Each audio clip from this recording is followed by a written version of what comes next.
Volume 3, Chapter 15. This letter must make its way to Emma's feelings.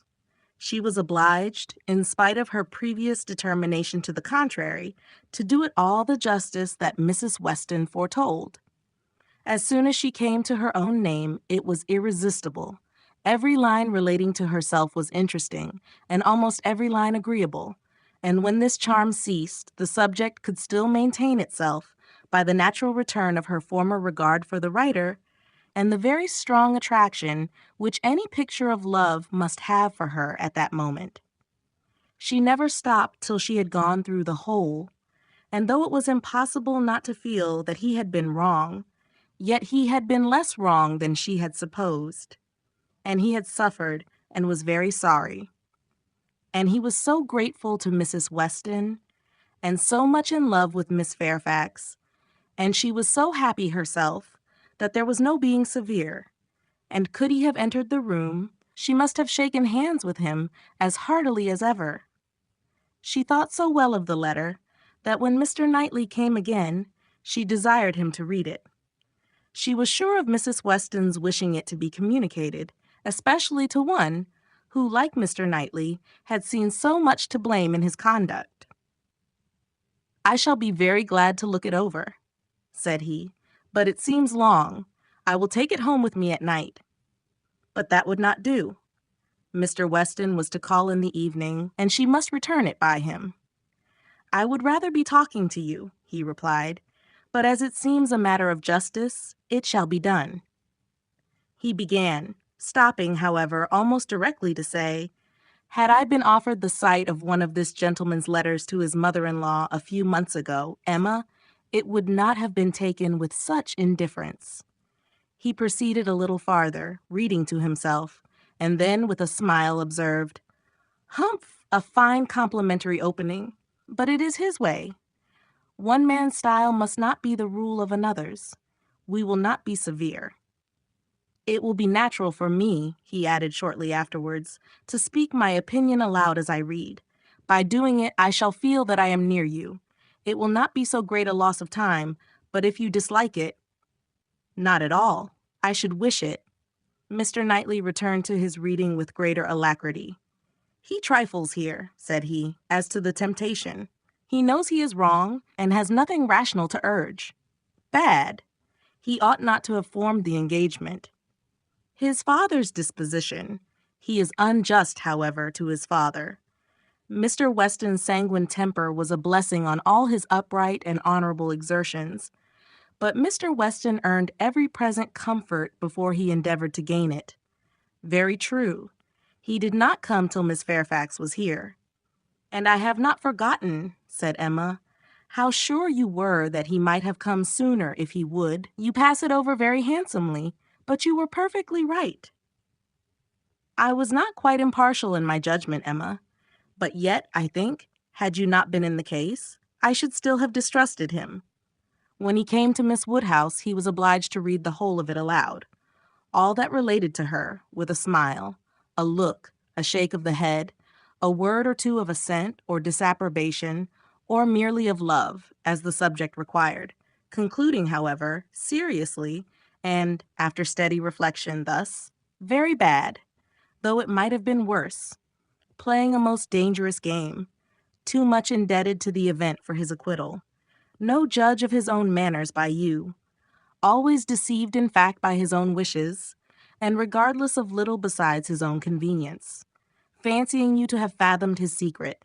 Natural enough, his own mind full of intrigue, that he should suspect it in others. Mystery, finesse, how they pervert the understanding.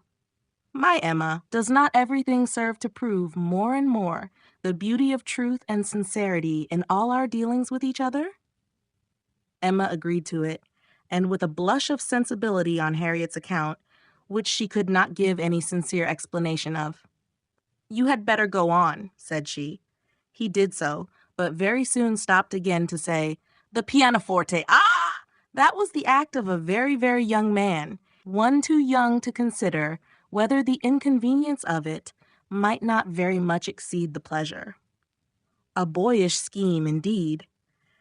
I cannot comprehend a man's wishing to give a woman any proof of affection which he knows she would rather dispense with, and he did know that she would have prevented the instrument's coming if she could. After this, he made some progress without any pause. Frank Churchill's confession of having behaved shamefully was the first thing to call for more than a word in passing. "I perfectly agree with you, sir," was then his remark. "You did behave very shamefully. You never wrote a truer line." And having gone through what immediately followed of the basis of their disagreement, and his persisting to act in direct opposition to Jane Fairfax's sense of right, he made a fuller pause to say, "This is very bad." He had induced her to place herself, for his sake, in a situation of extreme difficulty and uneasiness, and it should have been his first object to prevent her from suffering unnecessarily. She must have had much more to contend with in carrying on the correspondence than he could.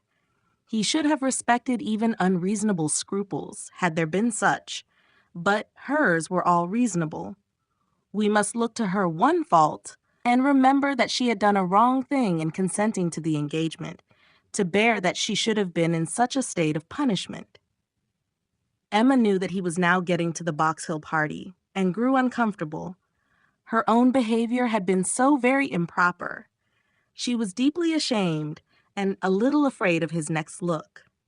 It was all read, however, steadily, attentively, and without the smallest remark, and, excepting one momentary glance at her, instantly withdrawn, in the fear of giving pain, no remembrance of Box Hill seemed to exist. "There is no saying much for the delicacy of our good friends the Eltons," was his next observation. "His feelings are natural. What? Actually resolved to break with him entirely." She felt the engagement to be a source of repentance and misery to each. She dissolved it. What a view this gives of her sense of his behavior! Well, he must be a most extraordinary. Nay, nay, read on. You will find how very much he suffers. "I hope he does," replied Mr. Knightley coolly, and resuming the letter. "Smallridge? What does this mean? What is all this?" She had engaged to go as governess to Mrs. Smallridge's children, a dear friend of Mrs. Elton's, a neighbor of Maple Grove, and, by the by, I wonder how Mrs. Elton bears the disappointment? Say nothing, my dear Emma, while you oblige me to read, not even of Mrs. Elton. Only one page more. I shall soon have done. What a letter the man writes! I wish you would read it with a kinder spirit towards him. Well, there is feeling here. He does seem to have suffered in finding her ill. Certainly, I can have no doubt of his being fond of her. Dearer, much dearer than ever. I hope he may long continue to feel all the value of such a reconciliation. He is a very liberal thanker with his thousands and tens of thousands, happier than I deserve. Come, he knows himself there. Miss Woodhouse calls me the child of good fortune. Those were Miss Woodhouse's words, were they? And a fine ending. And there is the letter. The child of good fortune. That was your name for him, was it? You do not appear so well satisfied with his letter as I am. But still you must, at least I hope you must, think the better of him for it. I hope it does him some service with you. Yes, certainly it does.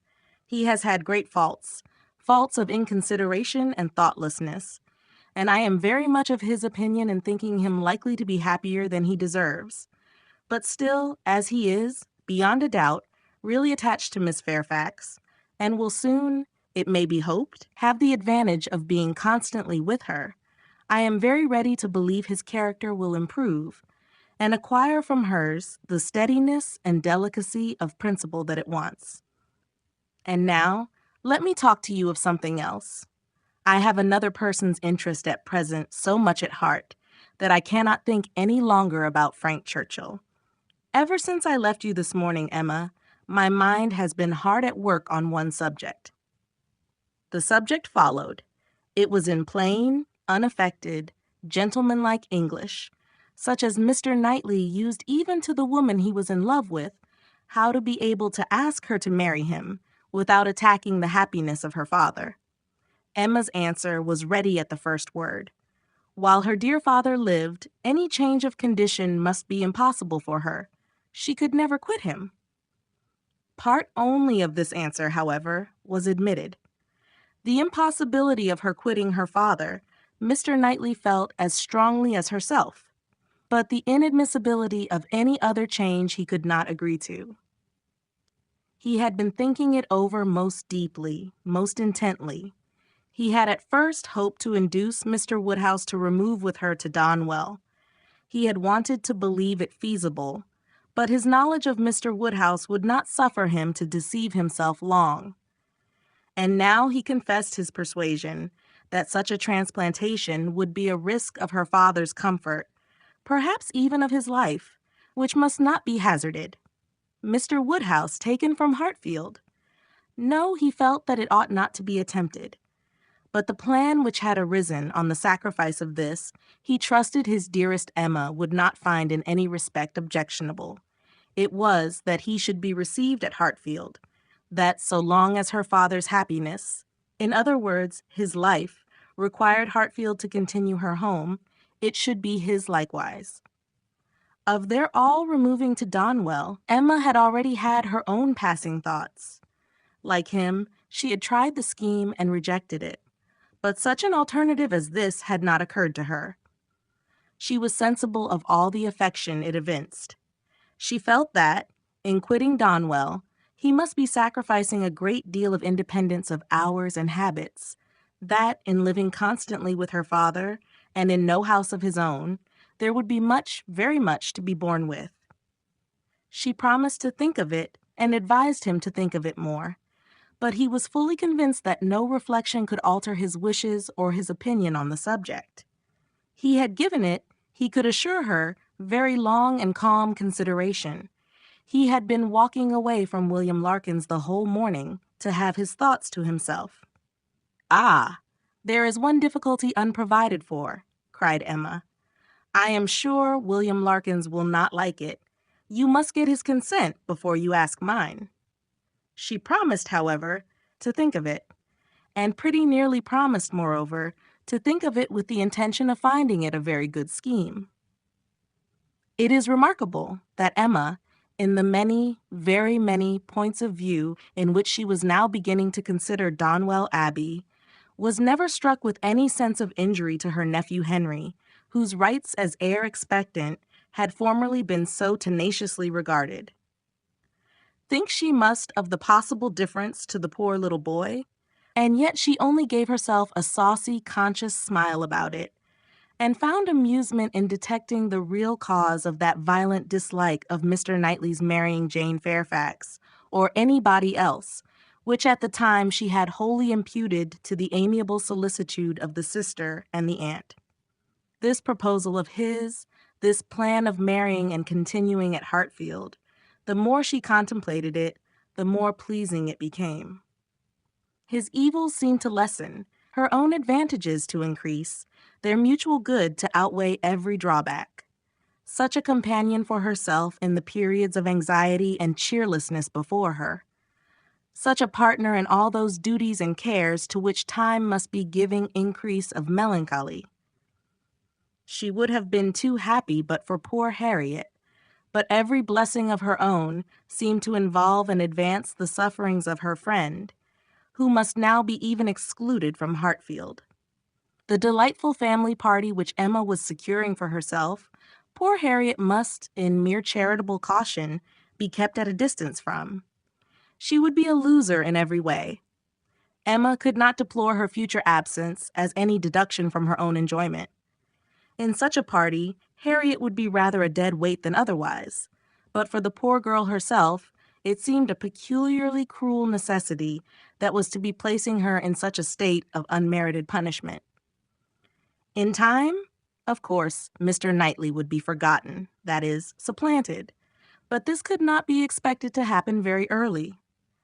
Mr. Knightley himself would be doing nothing to assist the cure, not like Mr. Elton. Mr. Knightley, always so kind, so feeling, so truly considerate for everybody, would never deserve to be less worshipped than now, and it really was too much to hope even of Harriet, that she could be in love with more than 3 men in 1 year.